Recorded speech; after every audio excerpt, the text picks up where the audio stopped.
Halo para orang tua hebat, orang tua yang penuh dengan cinta dan kasih sayang. Kembali di channel saya, channel Ajiong.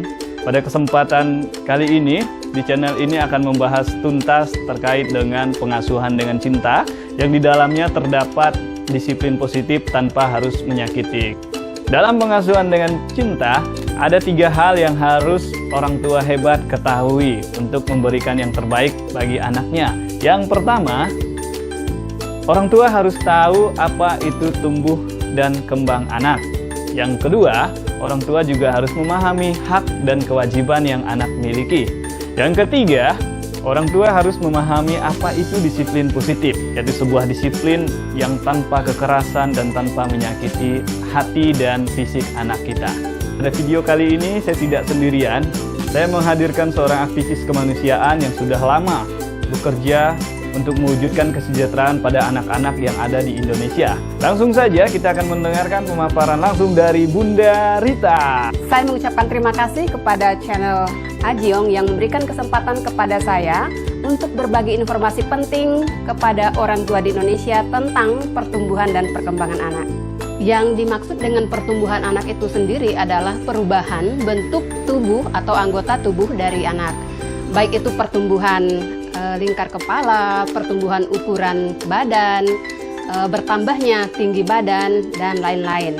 Contoh, misalnya bayi yang berusia 6 bulan di dalam kandungan itu biasanya beratnya sekitar 650 gram. Dan ketika anak sudah lahir itu biasanya mencapai 3000 gram. Contoh yang kedua, pertambahan ukuran bayi. Misalnya bayi yang berusia 6 bulan dalam kandungan biasanya sekitar 30 cm dan ketika bayi sudah lahir itu berusia sekitar 48 cm.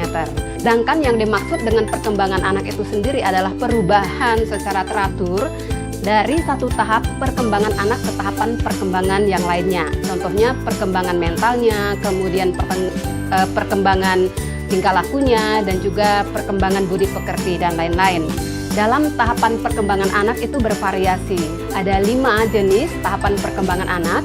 Yang pertama, perkembangan mentalnya seperti mencium, meraba, kemudian memandang, dan lain-lain. Sedangkan yang kedua, tahapan perkembangan psikososial seperti tersenyum dan mengeluarkan suara-suara.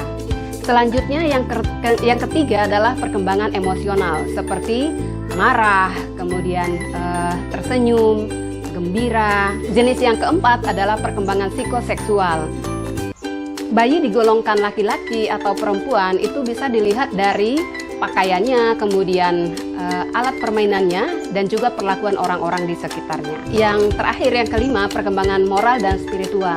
Pengertian anak usia 0 sampai 6 tahun itu masih sebatas pengertian benar dan salah itu di sekitar rumah dan harus diperluas terhadap tetangga, kemudian sekolah, dan juga teman-teman bermainnya. Oleh sebab itu, sebagai orang tua, penting sekali kita membimbing anak-anak kita untuk mengarahkan ke arah-arah yang benar atau salah, itu dimulai dari kita sebagai orang tua. Demikian tadi kita sudah mendengarkan pemaparan langsung dari Bunda Rita terkait dengan tumbuh dan kembang seorang anak. Kira-kira ibu bapak yang hebat, ibu bapak yang penuh cinta, sudahkah memahami pertumbuhan dan perkembangan pada anaknya? Demikian sesi pada kali ini, sudah dibahas tuntas tentang pertumbuhan dan perkembangan pada anak. Pertumbuhan dan perkembangan yang harus benar-benar dipahami oleh setiap orang tua. Untuk memberikan yang terbaik, tentu saja tidak cukup dengan hanya mengenal tumbuh dan kembang saja. Pada pengasuhan dengan cinta, berikutnya kita akan masuk ke tahapan yang kedua, yaitu tahapan mengenal hak dan kewajiban yang dimiliki seorang anak, yang harus dipenuhi orang tua dan yang harus dijalani oleh seorang anak. Agar orang tua yang penuh dengan cinta tidak ketinggalan sesi berikutnya yang sangat menarik, maka silahkan di like, subscribe, dan aktifin lonceng notifikasinya. Demikian.